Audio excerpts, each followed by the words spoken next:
Since U.S. President Donald Trump threatened to impose tariffs on Canada, many Canadians have felt anxious about what's going to happen next. But it's been all hands on deck from coast to coast. Manitoba Premier Wab Kinew is urging people to buy local. Well, 3, 2, 1. Ta-da! Support Manitoba, buy local. So this is a new initiative that our government is launching to really highlight the great local businesses that we have in every corner of this province. You can head to the website, manitoba.ca/buy local. Tons of resources. People have been asking those questions, about whether it's food or booze. I think has been a very popular topic this past week. And beyond buying local, even hockey fans in Canadian cities are expressing their frustration with the U.S. going as far as to boo the American anthem that is ritually played before NHL games.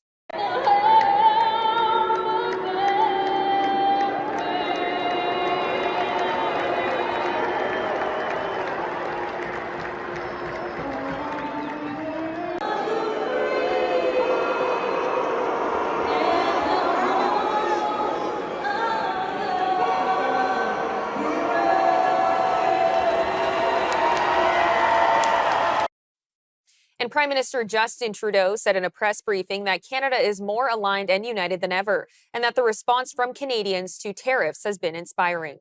The one thing that has shone through over the past few days is Canadians being there for their neighbors, for their friends, looking to buy Canadian goods, looking to find Canadian suppliers, looking to be there to support communities right across the country through these challenging times. That is the very best of Canada. We pull together when we're faced with challenges, and that's what we've seen from coast to coast to coast. We are more aligned than ever. We are more united than ever. I'm now joined by Brendan Caldwell, Director of Caldwell Securities Limited, to discuss how Canada has grown more united in the wake of Trump's tariffs. Brendan, thank you for joining me today. Thank you. I'm sorry. Your previews had me laughing. I don't know that we're more united than ever. We have come to overcome some bigger challenges as a nation than the posturing the current president, and we'll come to it, I'm sure. But you'll notice that coast to coast to coast, and yet buying local means buying Manitoba. I don't know what, and he mentioned alcohol in particular. I don't know what the vineyards of Portage la Prairie are like, but it may be challenging to get some things as locally as the Premier of Manitoba would like. Well, with the talks of tariffs and tensions between Canada and the United States, it's argued that people have been more inspired to be more patriotic. Many Canadians are wanting to shop and buy more local and travel locally. So do you think you could unpack actually what's happening here? And what do you think that this means for Canada? So I think there's really two questions there. What is ultimately going to mean and what's the best reaction? Yep. I think there's really two reactions one can have. And I don't know whether one of them is right. One can either actually start a trade war, which I don't think is going to be helpful, because I do think much of what the president is talking about is posturing. No, don't get me wrong. He does wish to see if there's a way he can have tariffs replace income tax, and he would like to show that this is how tough he is on his friends. Just imagine what he'll do to his enemies. But so that's one way. The other way is to be suppliant and keel over and do whatever the president wants, as though he's running our nation yet. But I think the third way that nobody's really thought of trying is just take the president seriously, but not overreact. It is not likely that there will be 25% across the board tariffs, because it doesn't make sense for either country. And ultimately, the president's about getting a deal done. As for being patriotic, yes, but I don't think gestures like booing the national anthem are nearly as good as working on ways that we can actually be united in reality more than in just words. And what role do interprovincial trade barriers play in all of this, and how might cutting them affect us? And I think there you go. That's the rub. So on the one hand, you've got the Prime Minister saying we're united as a nation. On the other hand, the Premier of Manitoba and the other premiers talking about just their own provinces.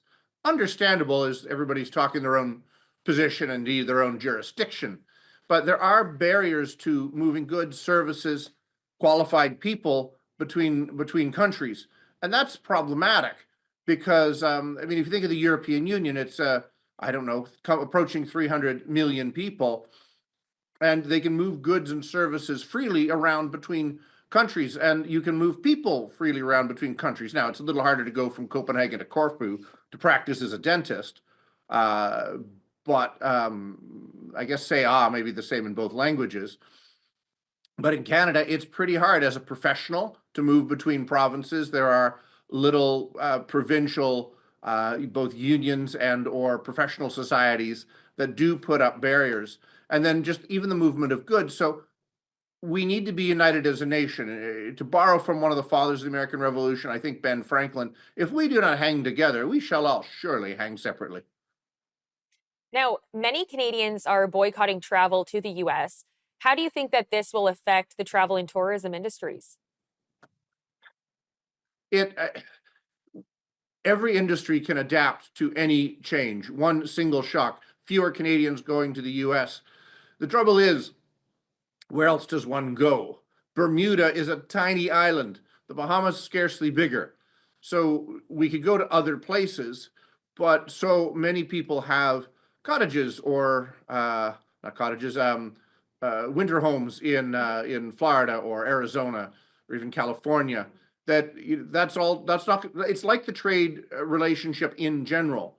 The work of decades, generations, even centuries of union are not going to be undone by a few speeches and gestures. Really, what we need to do as a country is actually take serious measures and think seriously about how our relation is with the United States and our relation to the rest of the world. If our biggest export is energy, and our nearest neighbor doesn't want our energy or says they don't want our energy, then all right, we need to look for other markets. Yes, we are a decade behind. And so we need to get on it post haste, but we will adapt, and so will the travel market in the US adapt.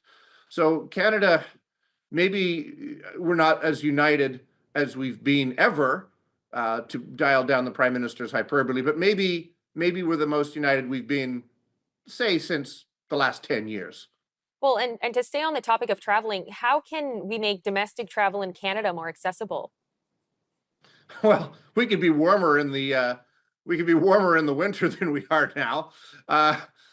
So yeah, the fact is, Al Gore, An Inconvenient Truth, and the climate emergency, which I'm resisting not doing the air quotes on, notwithstanding, Canada is still going to be a very cold place for a while. So it is a tough one to imagine. Like when we want to travel in the winter, we need to go south. Now, in the summertime, actually the biggest month for the travel industry in Canada is the third calendar quarter, the one from July, August, September, is the biggest quarter. So possibly having greater domestic competition in plane travel. I mean, the U.S. is all about moving around the U.S. Some large majority of Americans don't even have passports. They don't need to. You want to ski, you go to Vermont. You want to get sun, you go to Florida. You don't have to leave the U.S. So making it easier to travel around. Canada would be one way of doing it. So opening up our airline space to greater competition rather than the duopoly or oligopolies that seem to rule of every industry in this country could be a way. Now, I want to talk about the hockey and the fans booing. So Bill Blair came out after that and said that it's not that Canada's angry, it's that Canada's disappointed. Kind of like what your parents said. I'm not mad, just disappointed. So do you think that the United States and Canada's relationship will ever go back to normal if these tariffs do happen? Well, it could be a long time. It could be a very long time. Trade relationships take, as I said earlier, years, decades, even centuries to build up. The last time we were at the peak global trade, prior to our lifetimes, was actually 1914, and then it all came apart pretty quickly.